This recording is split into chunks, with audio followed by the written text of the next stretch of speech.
Gibbs for at least 20 years. All in his years in the Ohio Farm Bureau, and clearly when he was president, we worked closely together because I spent 16 years on the House Agriculture Committee and worked closely with Bob. I think he would make a great representative from the 18th District of Ohio. And I can tell you that he won't be voting for a stimulus bill or a cap and trade bill or a health care bill. Oh, wait a minute, he voted no before he voted yes. Was that what it was?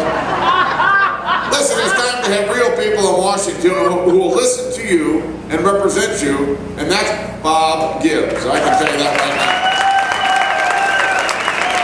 And you want to send Nancy Pelosi and all the liberals home, vote for Bob Gibbs. Now, ladies and gentlemen, your government of Washington isn't listening to you.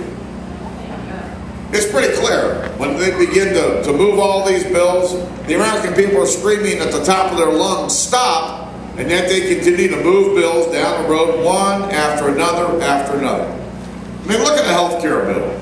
I mean, we had a national discussion, a national debate, and for that matter, we even had a national vote. The American people said no way, and yet they saw their Congress shove it down their throat. And you wonder why people in America are upset. Why people in America want change? Let me tell you, I understand, because I've been all over my district, I've been all over the state, and I've been all over this country. And the outrage that I see is like nothing I've ever seen before. It's there, and it's real. You know, the other day the president was giving an interview, and he described people who disagreed with him as his enemies. Yeah, he really did. He described these people who disagree with him as his enemies.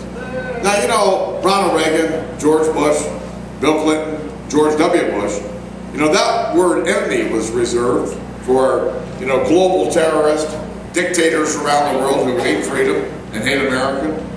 And yet, here's the president using that word to describe Americans who disagree with his big government, who believe in the Constitution, who believe in freedom, and believe that America can be great again.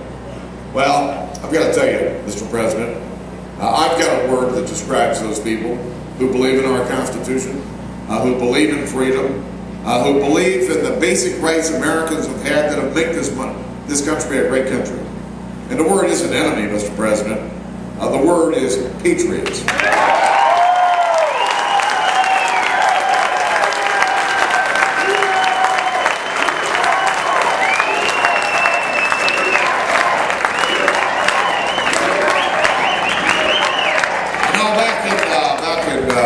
February or March, we were all down at the White House, or the Blair House, for the 7-hour Obama infomercial with regard to health care. And you remember, Republicans were supposed to be the potted plants there. You know, they actually showed up with our ideas of how to bring down the cost of health insurance. He really didn't want to hear it. But during that discussion, the president said this. He said, you know, when there are ideological differences or philosophical differences, he said, and I'll quote, that's what elections are for. Well, Mr. President, you're right. That's what elections are for. And on Tuesday, the American people, I think, are going to send a very loud message to Washington. A very loud message. And that loud message is sending people like Rob Portman to the United States Senate. Rob Portman and I have been friends for 20 years. We worked side by side in the Congress. We worked side by side when he was in the administration. He's a guy who's created jobs, who understands the private sector, and somebody that we can trust that will listen to us and represent our values, and most importantly, our voices in the United States Senate. Rob, keep up the great job. And I can talk to you about John Kasich, and I'm John Husted, David Yost. I can talk to you about all of our statewide team. They're good folks who I believe will do a great job, again, listening to the people in Ohio and representing your values and your interests. Now listen, you all remember when Ronald Reagan was president? We had Bob Hope, we had Johnny Cash. Think about where we are today. We have President Obama. But we have no hope, and we have no cash.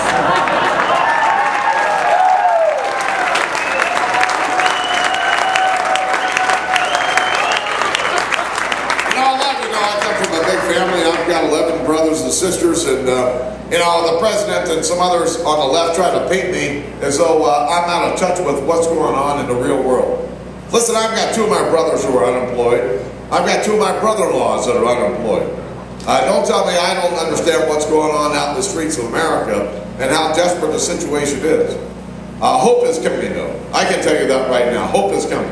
If we want to get jobs going in America again, we've got to cut spending and we've got to extend all of the current tax rates for all Americans.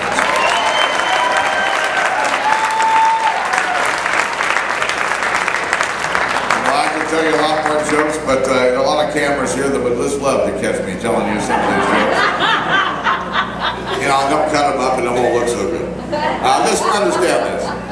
If we're lucky enough to be in the majority of the U.S. House, and I'm lucky enough to be the next Speaker of the House, I'm going to tell you what, it's going to be different. And not just different than it is today under Democrat control, but differently than Republicans last had the chance to govern in Washington, D.C. It's time for us to get serious about cutting spending. It's about time that Americans come together and have an adult conversation with each other about the serious challenges that our country faces. We have serious challenges. We can have an honest conversation. But I've watched leaders for 20 years look at the big problems. It was like looking up at the top of a mountain, seeing how tall it was, seeing how steep it was, and they decided to just kick the can down the road another year. Well, ladies and gentlemen, we're running out of road to kick the can down. It's time for us as Americans to have a real serious adult conversation about the big challenges that face our country. But none of this is going to happen if we don't fix the Congress itself. The place is broken. Now, I've watched both parties contribute to the problems we have in the Congress, where we've created all this scar tissue between the two political parties. It's time to open up the process. It's time to say no more 2,300-page health care bills or 2,300-page anything kind of bill. And there's no reason why we shouldn't allow the American people to have, and the members, to have 72 hours to read every bill. Because it's time for more transparency and more accountability in Washington, D.C. Hey, listen, I probably talked longer than I should. Just know this. No. I've been talking for 9 months. I'm out of gas. I'm worn out. But I just want you to know this.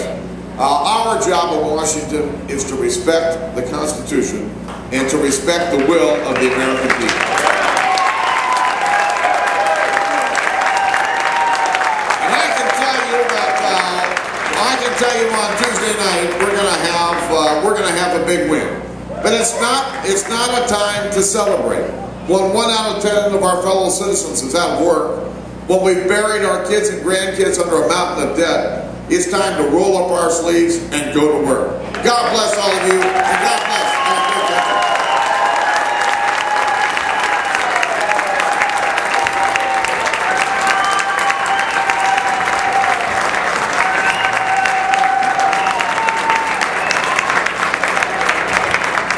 Ladies and gentlemen, let's talk about a dream team. Representative Boehner, let's hear it for him.